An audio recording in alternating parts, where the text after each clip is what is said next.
Good morning, children. Today's lesson Rip Van Winkle. R-I-P-R-I-P, V-A-N Van, W-I-N-K-L-E, Winkle. Rip Van Winkle. This story is about Rip Van Winkle. Actually, a good-natured means very good nature, very good man, but lazy man, like frog. Lazy frog we studied now, like that. This Rip Van Winkle was a lazy man who goes always into the hills and falls asleep. He goes hills, mountains and jungles, takes rest, sleeps there hours together and comes in the evening to home. That is his habit. When he awakens, one time he went to a hill. He awakens 20 years later. Rip finds that quite a few things have changed. There were so many changes in that 20 years of time. That is the lesson. What changes took place and what has happened to Rip Van Winkle? Read here. Now, read after me. Many years ago, at the foothills of the Catskill Mountains was a little village. In the village lived a simple, good-natured fellow named Rip Van Winkle. He was a kind neighbor, ready to help anyone. Everyone in the village liked him.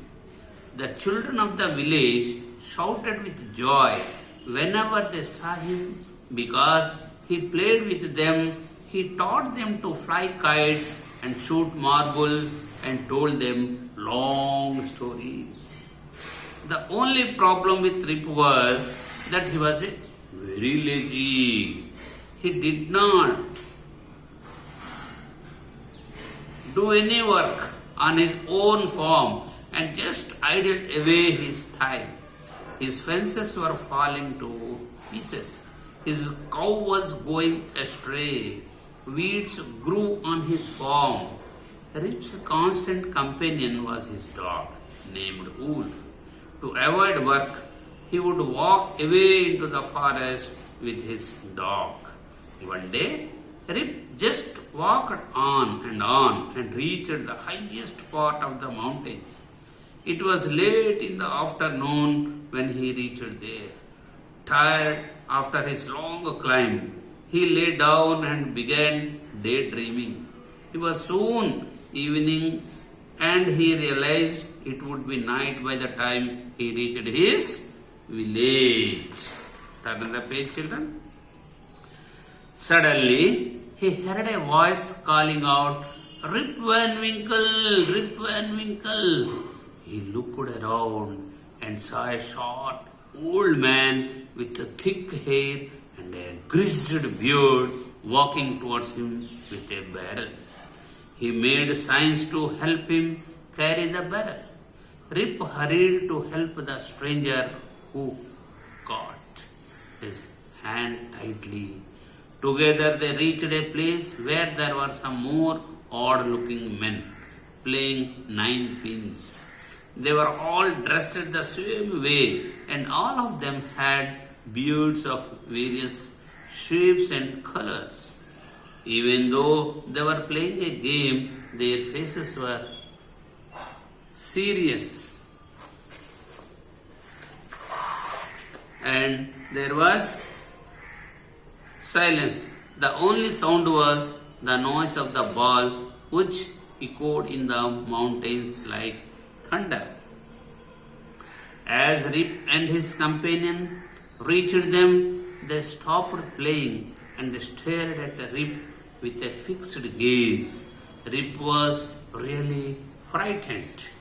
His companion emptied the contents of the barrel into glasses and made Rip drink it. Rip obeyed as he was trembling with fear. Since he was thirsty, he drank a few more glasses and slowly fell into a deep sleep. On waking up, he found that he was at the place where he had first met the old man. He rubbed his eyes. It was a bright sunny morning. Surely I have not slept here all night, thought he. He looked around for Wolf, but he was nowhere. Rip whistled for him. Wolf, Wolf, he then shouted. No dog was to be seen. Where has this dog gone? He muttered to himself. He began to descend the mountain to go back to his village.